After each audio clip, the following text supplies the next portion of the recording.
आज समझते हैं फेडरेटेड आइडेंटिटी इस कॉन्सेप्ट को। जब आप कॉरपोरेट में काम करना स्टार्ट करोगे या फिर अगर आप ऑलरेडी किसी कॉरपोरेट कंपनी में जॉब कर रहे हो, तो विंडोज़ का जो यूज़र आईडी एंड पासवर्ड है वही आपके सॉफ्टवेयर एप्लीकेशंस में भी as user ID and password चल जाता है। इसी को बोलते हैं सिंगल साइन ऑन कॉन्सेप्ट। सिर्फ आपके नहीं, किसी और के भी एप्लीकेशन में कि कोई और टीम अगर कोई एप्लीकेशन डेवलप कर रही है तो उसी में उसमें भी आपका यूज़र आईडी एंड पासवर्ड चल जाता है। सिमिलरली वर्कडे के साथ जो एक एक्सटर्नल वेंडर का सिस्टम होगा, वर्कडे एक सिस्टम होता है जो बहुत सारे कॉरपोरेट्स एम्प्लॉयज़ को ट्रैक कर एम्प्लॉयज़ का डेटा ट्रैक करने के लिए यूज़ करते हैं। तो वर्कडे का भी user ID and password Windows के यूज़र आईडी एंड पासवर्ड से मैच होता है। इसी कॉन्सेप्ट को बोलते हैं सिंगल साइन ऑन कॉन्सेप्ट, यानी एक ही बार यूज़र ने साइन ऑन करना है एंड वही यूज़र आईडी एंड पासवर्ड हर जगह चलता है। Single sign on federated identity का एक पार्ट है। ये बहुत ही इंपॉर्टेंट कॉन्सेप्ट है। बहुत सारी कंपनीज आजकल इसी को अडॉप्ट कर रही हैं, बट बहुत एग्जिस्टिंग कंपनीज के पास सिंगल साइन ऑन अभी तक नहीं है। तो इसीलिए जो भी कंपनीज मूव कर रही हैं from non federated to federated identity, उनके लिए ये कॉन्सेप्ट लोगों को पता होना बहुत ज़रूरी होता है। तो आपको अगर ये क्वेश्चन इंटरव्यू में पूछा गया तो आपको ये पता होना चाहिए कि क्या होती है फेडरेटेड आइडेंटिटी। ये एक बहुत ही वास्ट कॉन्सेप्ट है। इसी के अंदर ऑथेंटिकेशन, ऑथराइजेशन, JWT टोकन्स,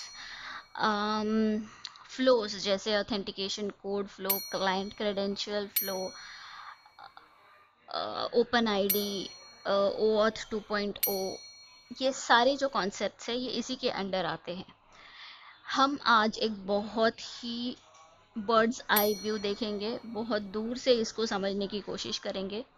अगर आपको इसके डिटेल्स समझने हैं तो आप नीचे कमेंट्स में ज़रूर बताइएगा, मैं डिटेल कॉन्सेप्ट्स के ऊपर वीडियो ज़रूर बनाऊंगी। बट समझते हैं कि फेडरेटेड आइडेंटिटी कैसे इंट्रोड्यूस की गई एंड उसके पहले एप्लीकेशंस कैसे दिखते हैं, उसके बिना एप्लीकेशंस कैसे दिखते हैं, नॉन फेडरेटेड आइडेंटिटी में एप्लीकेशंस किस तरह से दिखते हैं। अब ये एक एप्लीकेशन का एग्जाम्पल है जहाँ पे UI जो है वो बैकएंड से कम्युनिकेट कर रहा है। इसी तरह के एप्लीकेशंस होते हैं most of the times, but UI पे जो आप यूज़र आईडी एंड पासवर्ड डाल रहे हो वो बैकएंड ने जो डेटाबेस कनेक्ट किया हुआ है उसी डेटाबेस में स्टोर्ड है, कहीं और स्टोर्ड नहीं है। इस तरह का जब आर्किटेक्चर था तब mostly non federated identities use की जाती थी, यानी हर एक एप्लीकेशन का अपने खुद के आइडेंटिटी फ्लोज होते थे, यानी वो लोग खुद ही यूज़र के आइडेंटिटीज एंड पासवर्ड्स अपने पास स्टोर कर लेते थे। इस वजह से क्या होता था कि विंडोज़ का तो अपना अलग से यूज़र आईडी एंड पासवर्ड चलता था, फिर हर एक एप्लीकेशन पूरी एक कंपनी में, मान लीजिए लिंक्डइन जैसी एक कंपनी है, लिंक्डइन के इंटरनल अगर कोई एप्लीकेशंस है तो हर एक एप्लीकेशन में लॉगिन करने के लिए अपने अपने अलग अलग यूज़र आईडी एंड पासवर्ड्स होते। आप इस तरह से सोचिए कि आप उस कंपनी में जॉब कर रहे हैं, लिंक्डइन में जॉब कर रहे हैं, आप सिर्फ फ्रंट ऑफिस पे काम कर रहे हैं, आप कोई डेवलपमेंट नहीं कर रहे हैं, बट स्टिल आपको हर एक एप्लीकेशन को एक्सेस करने के लिए अलग अलग यूज़र आईडी एंड पासवर्ड्स याद रखने पड़ेंगे। ये बहुत ही कॉम्प्लिकेटेड तरीका था and multiple users multiple applications को एक्सेस करते थे, तो सिंगल साइन ऑन होना बहुत ज़रूरी था। ऑल्सो ये जो तरीका था ये बहुत इनसिक्योर भी था, कोई भी आपकी एप्लीकेशन को हैक कर सकता है as soon as they figure out the user ID and password from the database.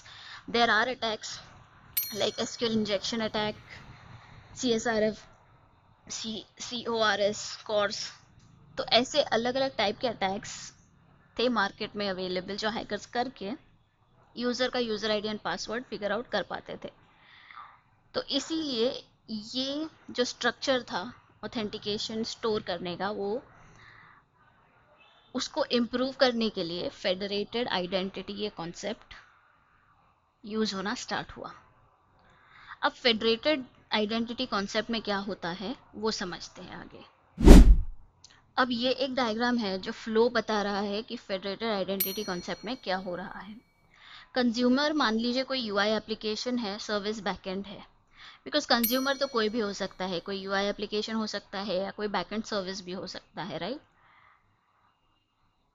तो कैसे कम्युनिकेट करेगा यूआई एप्लीकेशन सर्विस के साथ? तो ये उसके स्टेप्स रहेंगे। सबसे पहले सर्विस ने आइडेंटिटी प्रोवाइडर को ट्रस्ट करना चाहिए। ये एक नया कंपोनेंट ऐड हो जाता है फेडरेटेड आइडेंटिटी कॉन्सेप्ट में, वो है आइडेंटिटी प्रोवाइडर। इसका शॉर्टकट या शॉर्ट नेम आईडीपी भी है। तो आप अपने कंपनी में कभी भी आईडीपी ये सुनोगे तो they are people are talking about identity provider. ये एक अलग कॉन्सेप्ट होता है। यूजुअली की क्लोक या ऐसे सिस्टम्स यूज़ किए जाते हैं, बट उसके बारे में मैं ज़्यादा बात नहीं करूँगी। तो आइडेंटिटी प्रोवाइडर एक अलग कंपोनेंट है जिसमें यूज़र के user IDs and password stored है।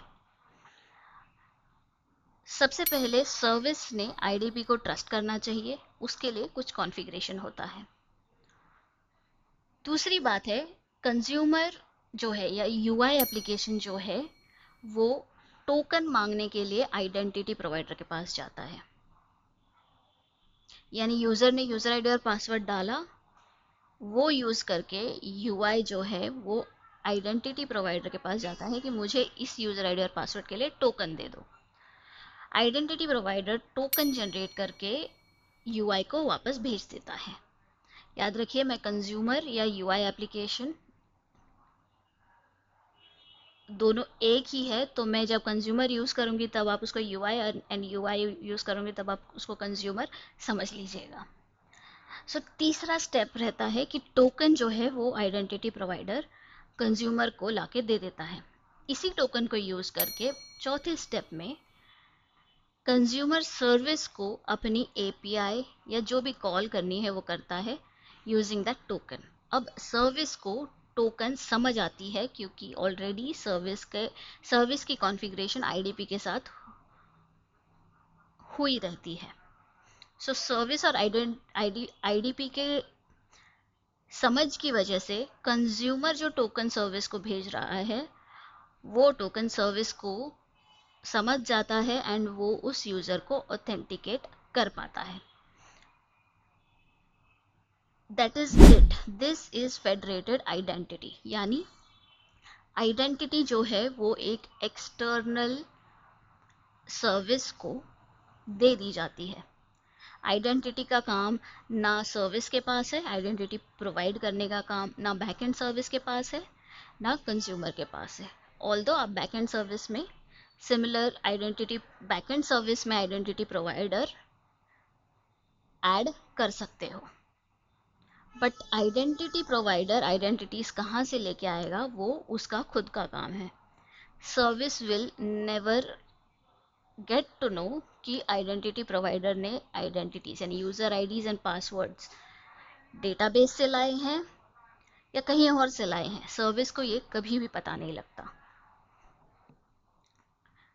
इसी को बोलते हैं फेडरेटेड आइडेंटिटी। अब ये इतना मुश्किल नाम क्यों दिया गया है फेडरेटेड आइडेंटिटी? इतना मुश्किल नहीं है, ये सिर्फ इंग्लिश में है इसलिए हमें मुश्किल लगता है। जैसे इंडियन गवर्नमेंट है वो भी फेडरल गवर्नमेंट है। उसका मतलब क्या है कि स्टेट्स अपना अपना गवर्नेंस करते हैं, स्टेट्स को अपने अपनी गवर्नमेंट दी जाती है, बट जब नेशनल डिफेंस की बात हो तो यूनियन गवर्नमेंट ही उसके ऊपर बात करती है। उसी तरह से आइडेंटिटी प्रोवाइड करने के लिए एक अलग सर्विस जब प्रोवाइड की जाती है उसे फेडरेटेड आइडेंटिटी बोलते हैं। जैसे डिफेंस पॉलिसी डिसाइड करने के लिए यूनियन गवर्नमेंट को रिस्पॉन्सिबिलिटी दी गई है, तो ये जो गवर्नमेंट बन जाती है वो फेडरल गवर्नमेंट बन जाती है। उसी तरह से ये जो आइडेंटिटी बन रही है, जो एक्सटर्नल सिस्टम से मिल रही है, उसे फेडरेटेड आइडेंटिटी कहते हैं। फेडरेटेड या फेडरल, इस वर्ड को आप प्लीज़ गूगल कर लीजिएगा क्योंकि हमें मोस्टली इंग्लिश समझने में प्रॉब्लम होती है, इसीलिए हम ये कॉन्सेप्ट्स भी समझ के याद नहीं रख पाते हैं। एंड एआई की मदद से आज हम कोडिंग बहुत आसानी से कर पा रहे हैं, बट वो कोडिंग करने के लिए हमें की कॉन्सेप्ट्स पता होने बहुत ज़रूरी हो गए हैं।